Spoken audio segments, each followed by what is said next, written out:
அத்தியாயம் 4. சுபத்திரை வெளியே வந்தாள். லஞ்ச் வேறு எடுத்து வரவில்லை. கேண்டீன் எங்கே இருக்கிறது என்று விசாரித்து அங்கே போய் ஒரு தயிர் சாதம் வாங்கி ஸ்பூனால் சாப்பிட்டு கொண்டே யாருக்கோ டெலிபோன் செய்தாள். அத்தனையும் கௌஷிக் பார்த்து கொண்டே இருந்தான். அரசுவை கூப்பிட்டு, டே, எத்தனை போஸ்டா? 2 போஸ்ட். ஒன்று இந்த மெயின் ஆஃபீஸுக்கு, இன்னொன்று மகாபலிபுரம் ரூட்டில் இருக்கும் இன்னொரு ஆஃபீஸுக்கு. ஓகே, ஃபைனல் இன்டர்வியூக்கு நானும் வரேன், கால் பண்ணு. சரியாக 3 மணிக்கு இன்டர்வியூ ஆரம்பித்தது. 5 பேரையும் ஒரே நேரத்தில் உள்ளே அமர வைத்தனர். இந்த தடவை கூட ஒரு நபர் உட்கார்ந்து இருப்பதை பார்த்தவுடன் தெரிந்து கொண்டாள். மேலும் அவர் கண்டிப்பாக போர்டின் ஒரு மெம்பர் என்பதையும் அறிந்து கொண்டாள். மற்றவர்களும் தெரிந்து கொண்டனர். அதனால் அவர்களுக்கு ஒரு பயமும் மரியாதையும் வந்தது. முதலில் ஒட்டுமொத்த 5 பேருக்குமே கேள்விகள் என்றதும் மற்றவர் முன்னிலையில் நாம் எப்படி பதிலளிப்பது என்ற சிறு தயக்கம் அவர்கள் முகத்தில் வந்து போனது. ஆனால் தன் முகபாவனை எதையும் மாற்றாமல் இயல்பாக இருந்தது சுபத்திரை மட்டுமே. உள்ளே வந்த 5 பேரையும் தன் கூரிய பார்வையால் கௌஷிக் அளவெடுத்து கொண்டிருந்தான். 5 பேரும் மாறி மாறி சலிக்காமல் கேள்வி கேட்டனர். எல்லோரும் பதில் சொன்னனர். ஆனால் அதில் ஒரு தயக்கம் இருந்தது. எந்த தயக்கமும் இல்லாமல் அத்தனை கேள்விகளையும் கையாண்டவள் சுபித்திரை மட்டுமே. அதிலும் அவளது ஆங்கில புலமை பார்த்து அவன் அசந்து போனான். அத்தனை தெளிவிற்கு எந்த விதமான அலட்டலோ அல்லது வயது பெண்களுக்கே உரிய எந்த செயல்களும் இல்லை. கொஞ்சம் உயர் ரக காலர் வைத்த காட்டன் சுடி, துப்பட்டா மிக கேஷுவலாக அவள் தோள்களில் இருந்தது. எந்தவித ஒப்பனையும் இல்லாத மாசு மறுவற்ற சருமம், ஒருவித சிவப்பு கலந்த வெள்ளை நிறம், கூரிய பார்வை, அடர்த்தியான கூந்தல், வசதிக்காக முதுகு வரை ஒன்று போல் கத்தரித்திருந்தாள். நெற்றியில் கோபி ஸ்டிக்கர், கூர்மையான மூக்கில் ஒற்றை கல் இருப்பதே தெரியாதவாறு ஒரு சிறிய மூக்குத்தி, காதுகளில் மிகச்சிறிய ஜிமிக்கி. மிக அழகாக இருந்தாள். ஆனால் அந்த அழகை மேம்படுத்தி காட்டாது ரொம்ப சிம்பிளாக இருந்தாள். இன்டர்வியூ முடிந்ததும் 5 பேரையும் ஒரு 10 நிமிடம் வெளியில் வெயிட் பண்ணுங்கள், ரிசல்ட் சொல்லி விடுகிறோம் என்று சொல்லி அனுப்பினர். 5 நிமிடம் கழித்து உதவியாளர் ஒருவர் வந்து 3 அனுப்பிவிட்டு சுபத்ரியையும் ராகவன் என்பவரையும் உள்ளே அழைத்தார். வாங்க sir. Ma'am, you both are selected. கொஞ்சம் வெயிட் பண்ணி அப்பாயின்மெண்ட் ஆர்டர் வாங்கிட்டு போங்க, அரசு கூறினான். இருவரும் எல்லாருக்கும் நன்றி கூறிவிட்டு வெளியில் வந்தனர். Congrats ma'am. ராகவன் சுபித்திரைக்கு வாழ்த்து கூறினான். சேம் டு யூ சார், பதில் வாழ்த்து தெரிவித்தாள். சற்று நேரத்தில் அப்பாயின்மெண்ட் ஆர்டர் வரவே அதை வாங்கி கொண்டு வெளியேறினாள். அப்பா, அம்மா, சந்தோஷமாக அழைத்து கொண்டே வந்த சுபித்திரையை பார்த்த சந்திரன், என்னம்மா என்றார். அப்பா, எனக்கு அந்த கம்பெனில வேலை கிடைச்சிடுச்சு. நீங்க என்ன சொன்னீங்க? அது பெரிய கம்பெனி, அதுல எல்லாம் உனக்கு வேலை கிடைக்காதுன்னு சொன்னீங்க. இப்ப என்ன சொல்றீங்க?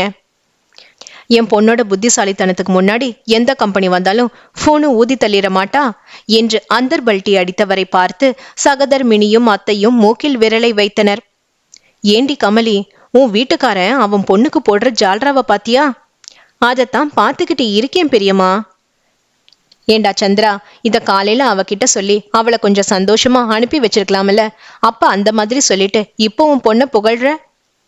அத்தை, என் பொண்ணை பத்தி நல்லா தெரியும். உன்னால முடியாதுன்னு சொன்னா அதை முடிச்சுட்டு தான் மறுவேளை பாப்பா. அவளை கொஞ்சம் உசுப்பேத்தி விடத்தான் அப்படி சொன்னேன். இன்னொன்னு என்னன்னா, இது உண்மையிலேயே பெரிய கம்பெனி தான். ஒருவேளை அந்த கம்பெனியில திறமை விட டிகிரிக்கு தான் மதிப்பு கொடுத்தா இவ சாதாரண டிகிரி தானே கையில வைத்திருக்கா. இவ ஏமாற்றம் அடைந்து விட கூடாதுன்னு அப்படிதான் அந்த மாதிரி சொன்னேன், விளக்கம் அளித்தார். சரி, பேசினது போதும். அவளுக்கு ஏதாவது குடிக்க கொண்டு வா கமலி. ஆமா சுபித்ரா, இங்க வா என்றவர் தன் மகளை அழைத்து தன் அருகில் இருத்தி கொண்டார். இப்ப சொல்லு, அப்பாவுக்கு உன் மேல நிறைய நம்பிக்கை இருக்கு. அங்க உள்ளவங்க எல்லாம் எப்படி, யாரெல்லாம் உன்னை இன்டர்வியூ பண்ணினாங்க, அப்புறம் எத்தனை பேர் செலக்ட் பண்ணினாங்க என்று கேட்டார். தன் அப்பாவிடம் அப்படியே இன்டர்வியூ ஆரம்பத்தில் இருந்து சொன்னவள், நீங்க சொன்னது உண்மைதான்ப்பா. கம்பெனி ரொம்ப பெருசா இருந்தது. இன்டர்வியூ ரொம்ப டஃப்பா தான் இருந்தது. ஆனா நானும் எல்லாத்தையும் ஹேண்டில் பண்ணிட்டேன்பா. உங்க பொண்ணாச்சே, குறும்புடன் பதிலளித்தாள். வாயாடி, சரி காபி குடி என்றவர் வாஞ்சையுடன் அவள் தலையை தடவி கொடுத்தார். காஃபி குடித்துவிட்டு, இதோ 1 நிமிடத்தில் ட்ரெஸ் சேஞ்ச் பண்ணிட்டு வரேன்பா, நாம 2 பேரும் கோவிலுக்கு போயிட்டு வரலாம் என்று துள்ளி கொண்டு ஓடியவளை பார்த்து, இன்னும் குழந்தையா இருக்கா என்றார். கமலி, இன்னும் அப்படியே சொல்லிக்கிட்டு இருக்காதீங்க.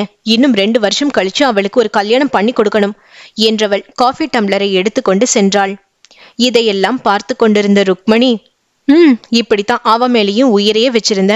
இப்ப எங்க இருக்கான்னு கூட தெரியாது. பேசாம கல்லு மாதிரி உட்கார்ந்துருக்க. ஆனா பாழா போன என் மனசுதான் ஆற மாட்டேங்குது.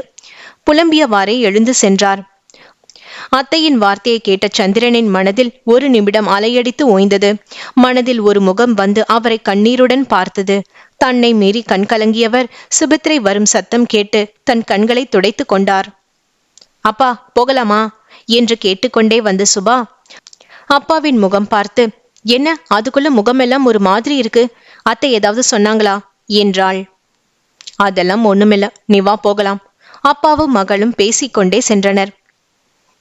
திருவல்லிக்கேணியில் ஒரு போர்ஷனில் குடியிருக்கும் சந்திரன் ஒரு தனியார் கம்பெனியில் மேனேஜர் உத்தியோகம் பார்ப்பவர்.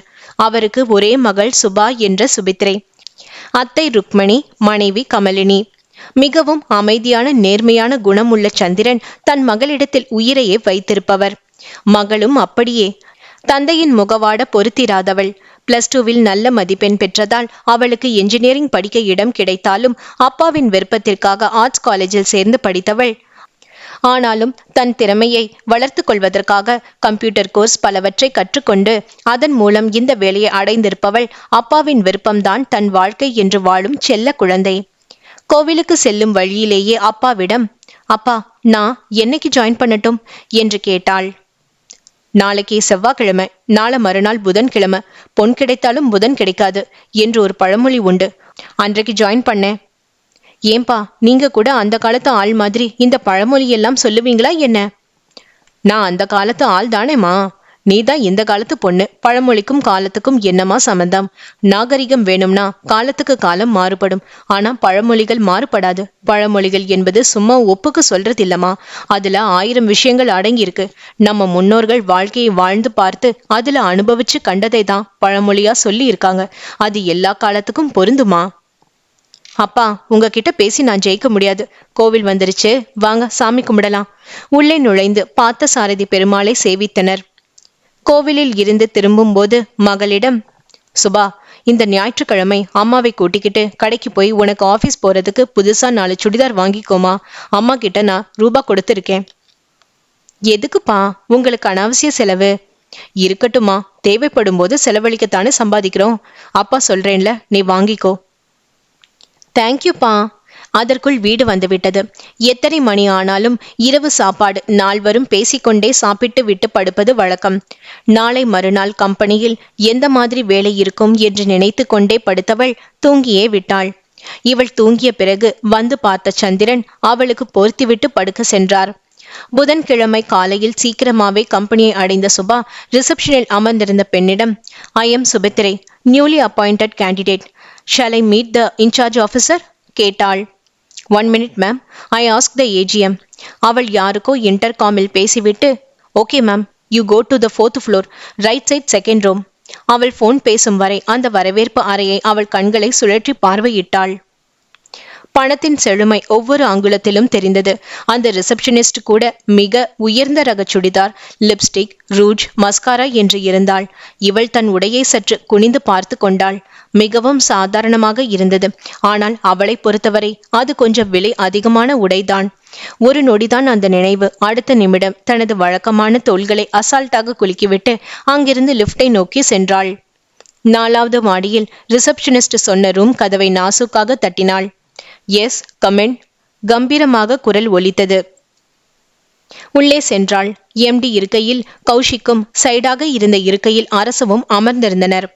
Good morning sir. அவள் வணக்கம் சொன்னதற்கு, good morning, please take your seat. பதில் சொன்னது என்னவோ அரசுதான். அவள் குட் மார்னிங் சொன்னதும் ஒரு கூரிய பார்வையுடன் அவளை பார்த்துவிட்டு தன் லேப்டாப்பில் ஆழ்ந்து விட்டான் கௌஷிக். அரசுதான் அவளிடம், ஏன் நீங்க நேற்று ஜாயின் பண்ணல என்று கேட்டான். அப்பா இன்னைக்கு தான் நல்ல நாள், ஜாயின் பண்ணு அப்படின்னு சொன்னாங்க. அதான் இன்னைக்கு ஜாயின் பண்ண வந்தேன் சார். என்ன இப்படி ஒரு சென்டிமெண்டல் பதில் சொல்றீங்க? இது எவ்வளவு பெரிய கம்பெனி தெரியுமா? இங்க வேலை கிடைக்காதான்னு எவ்வளவு பேர் காத்துட்டு இருக்காங்க. வேலை கிடைச்சா உடனே ஜாயின் பண்ண தயாரா இருக்கணும். அதுதான் திறமசாலிகளுக்கு அழகு. ஏன் ராகவன் கூட நேற்றே ஜாயின் பண்ணிட்டார். ஆனா நீங்க என்னன்னா ஒரு லாஜிக்கே இல்லாத பதில் சொல்லிட்டு இருக்கீங்க. சார் ஒரு நிமிஷம்.